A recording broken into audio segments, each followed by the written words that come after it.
We call it people technology. インテル入ってる。Six-wicket win then for the Rajasthan Royals at the Wankhede Stadium. It ends well, at least in Mumbai, for Sanju Samson's side. They put a little bit of distance between themselves and the Kolkata Knight Riders, who remain rooted to the bottom of the IPL 2021 points table. This is Maruti Suzuki presents ESPN Cricket for T20 Time Out, powered by Intel. Got Ajit, Agarkar and Dale Steyn with me. We've seen the IPL throw up exciting games, lots of sixes and close finishes. And then every once in a while, Dale Steyn, we get a game like this. Yeah, not the fireworks that we were expecting from the Wankhede tonight, was it? But Rajasthan will be happy that they got over the line. I thought Sanju, he took it all on his shoulders there, and he just said, I'm not leaving it to anybody in my team tonight. I'm going to be there to finish things off. Always a tricky total, that 130 kind of area where you think you should easily get there in 2020 cricket, but you lose one or two wickets and you get a bit of a chokehold on you, and it can be kind of a difficult task sometimes. But the captain stood up tonight and he just said, I'll do it for my team, and they'll take the points and get on with it. Yeah, the teams that are winning, Ajit chase like RCB were chasing the other. The teams that aren't winning have, I guess, got to chase like the way Rajasthan were, but it's just an important result for them more than anything. Yeah, I mean, like last night, they just had to get the job done. It doesn't matter, like I said in the mid-show, whether it's the last ball or the 20th over. Yeah, you would want to win a bit more convincingly. They tried to make it as interesting as they could at times. Some pretty ordinary shots from some of the batsmen, but the total was never going to be challenging. If there were batsmen at the end, that total was more than gettable. So poor performance from KKR's batters. But Rajasthan got the job done, which they needed, because they had to stop that little bit of a slump they were in.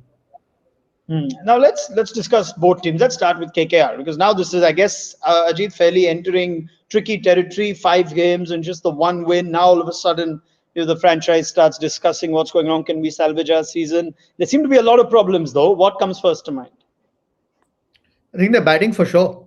I think for a batting lineup which is full of talent, full of ability, they're just not playing well enough. You could excuse a couple of the pitches in Chennai, saying that, oh, those were tough wickets and maybe that's why they didn't get their rhythm. Here you've got no excuse. Okay, maybe this wasn't a 200 pitch, but they still have enough talent to get to a 160, which then becomes almost a match winning total.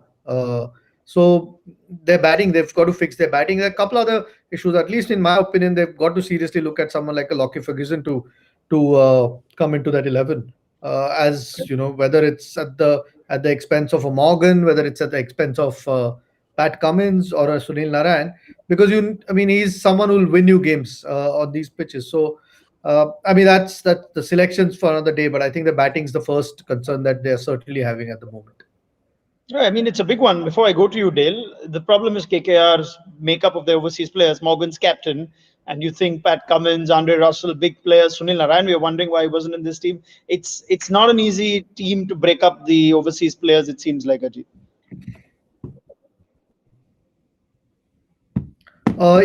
It isn't. I mean, it's obviously not, but it also has quality. I mean, Shakib played in the first 3 games.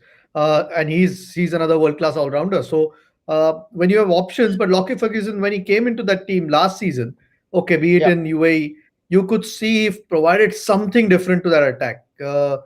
Just lots of raw pace and wicket-taking ability. At the moment, you can't, as good as the seamers are, you can't see them blowing teams away. Lockie Ferguson on his day has that ability. So when you're making changes, or when you're struggling a little bit as a team, you always, at least in my opinion, should look at who's likely to win you a game on the night. Not to say that Pat Cummins or a Sunil Narayan or a Morgan isn't, but at this point they seem they are not doing it. So why not look at that option? All right. It seems like a team, and we've discussed this quite a while for KKR, Dale, where decision making seems to be coming under the scanner more and more. Whether it's about their batting order, or whether it's about the choice of bowlers they use. Today it looked like they went with 3 overs of Shivam Mavi in the power play. They used Prasidh Krishna towards the end. In every KKR game, decision-making becomes a big issue. How does that affect players at times of that franchise? Yeah, I think in the first game that they played, they had some amazing strategy actually, and we praised them because it came off, and one of the things that we were saying is that it was nice to see that players were responding to the jobs that were given to them. Since then, some of the strategy that they've adopted and the tactics that they've adopted haven't come off, and now players start to wonder, well, what is my role? Because your role kind of goes up and down now, because every game it could be something different. Whereas at the beginning of the season, you can say, well, this is what we expect from you and this is how you're going to go about it. But with KKR, what we've seen a lot of different kind of strategies, loads of different tactics coming off, lots of out of the box thinking, and it hasn't quite worked for them since the first game that they've played.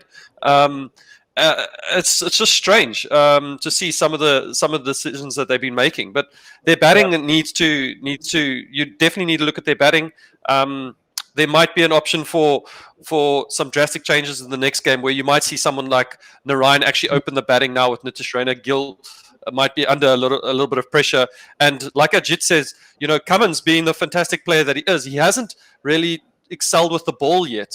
Although he scored some runs for them and he's done okay with them. But you might see them go and adopt quite a bold strategy and drop somebody like Cummins and bring in Lockie just for a game or two to see if there's any kind of difference that they could make, because we saw them drop Narayan in the beginning for Shakib, so they are willing to do some sacrifices, and I think that's what might happen in the next game. Yes, sir, please. They've got to fix their batting, isn't it, or their batting form, if you like. At the end of the day, whether you're chasing or batting first, at the moment, unfortunately, too many of the players aren't in good form. At what point do these funky decisions, or just decisions in general, when they're taken and they don't pay off, at what point do you think that affects performance of a player in terms of just confidence that, we're trying one thing after the other and almost none of them seem to be working? Does that lack of faith in decision making sometimes translate into lack of performance, Ajit? I'm sure it does. I mean, every player wants some sort of security or some sort of role that is given to him. It's a little bit more difficult in T20 cricket because it's so fluid. Everything's moving so quickly. So you can't be rigid about it as a player as well. You should be able to adapt. And they have players with experience. That's what I said before as well. It's not like they have new players. You can understand, say a Nagarkoti or a Maviu, not a regular player in that 11. Maybe perhaps take a little bit more time, or would like some, and I'm just giving names as examples. Maybe like some sort of role designated to them. But in general, in T20 cricket, as a player, you want to be as flexible as you can, and you need to be, at least mentally, be as flexible as you can. But some of the decision making is a bit strange. It's not changing according to the situation of the game. It's just almost pre-decided that today Mavi is going to start the bowling.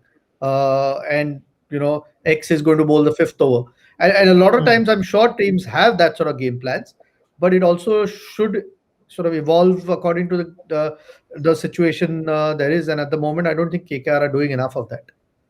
Dale, just looking at this team, does it strike you as a team that's overly dependent on their overseas players to fire? In fact, they may need almost three players out of the 4 to fire in an 11. So there are lots of uncapped Indians in this team. Not too many Indian internationals. Not a lot of experience per se if you compare them with CSK or Mumbai Indians or Delhi Capitals. Just in terms of experience for the Indian internationals, and can that be a problem then if you're too reliant on your overseas 4 and they don't fire more often than not?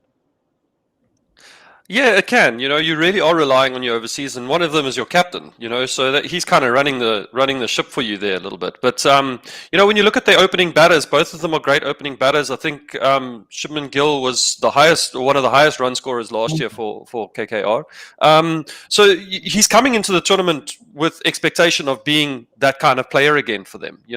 At the back end of their in their bowling, Prasad, he's. I can see good things for him. He's bowling nicely. He didn't bowl a lot tonight, but he bowled quite nicely. But you do rely on your overseas players. But Morgan hasn't been able to come to the party yet, and the decision making has been the biggest thing for me right now. Like when they're going to use Russell, and like Ajit said, it just seems like before the game started, they've kind of come up with an idea or an out of the box kind of strategy, and then they adopt it, and it doesn't work. And you're almost halfway through the season right now. The other problem is that when players are also wanting to put in performances. They want a job for next year, you know. So if they don't put in a performance, they could be out, and that becomes a problem too right now, you know. So there's a lot to think about in this KKR team right now. As I discussed this decision-making thing, Ajit, in particular, when we've got two bowlers now, isn't it a thing that you never know which bowler's day it could be, right? He could start off a couple of wickets in an over and win your game. So Russell does not even bowl in this innings, and Prasidh Krishna comes in the 10th, 11th, maybe even later than that, 12th or 13th over. Are these things again that are hard to understand when you have a bowling option? Shouldn't you use them at least at some point to give them a chance? Absolutely. I mean, you saw what happened in the first innings. There were a lot of sort of slow balls into the pitch bowled by seamers, and they were difficult to get away. And okay, they bowled Sunil Narine. They started with Mavi, which again, nothing against Mavi, but it's a bit of a surprise. And the wickets eventually, when Chakravarti came, you got the wicket. So those sorts of decisions. Prasidh Krishna doesn't bowl for that late in the innings when seamers have had a little bit of help on this surface, whether it's the ball sticking in the surface or whether it's going through every now and then. So those sorts of decisions are, in my opinion, wrong decisions.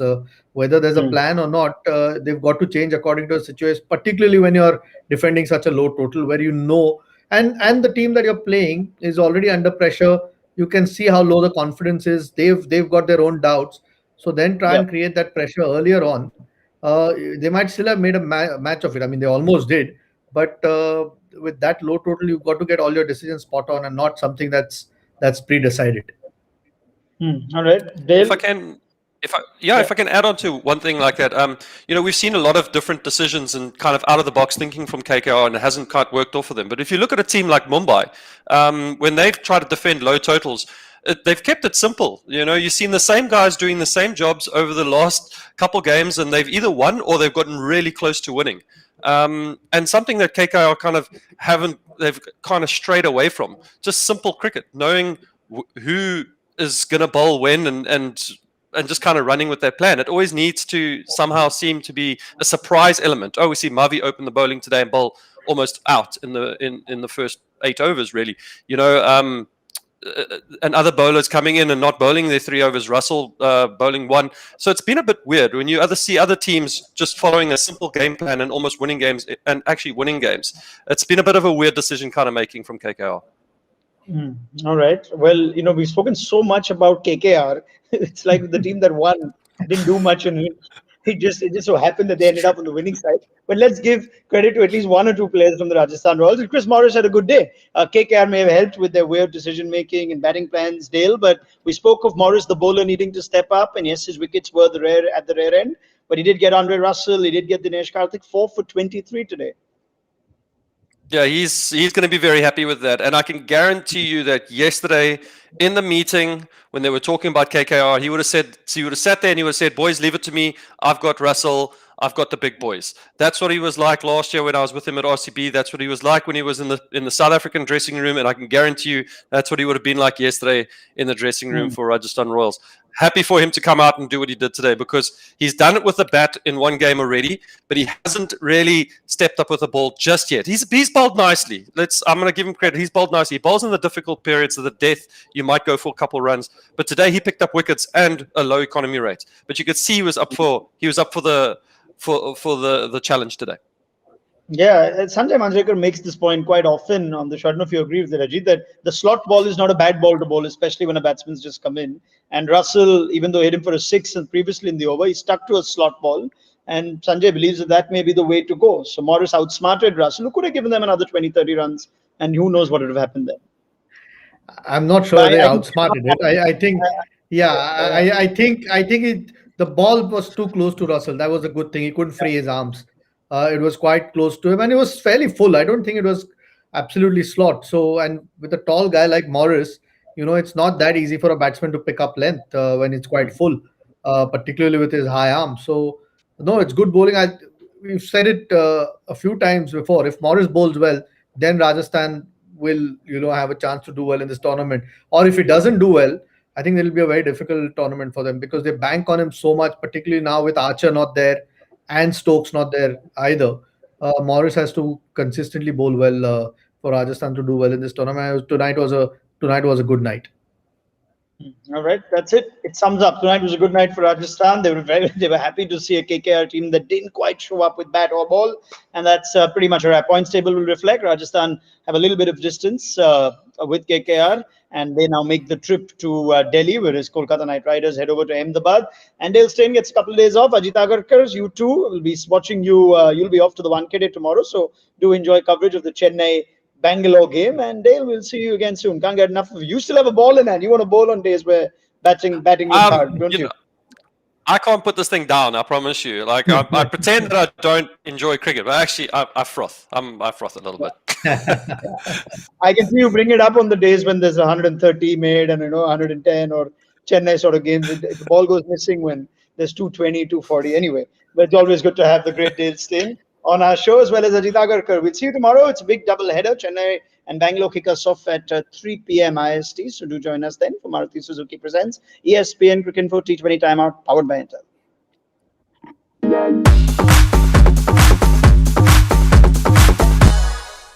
We call it people technology.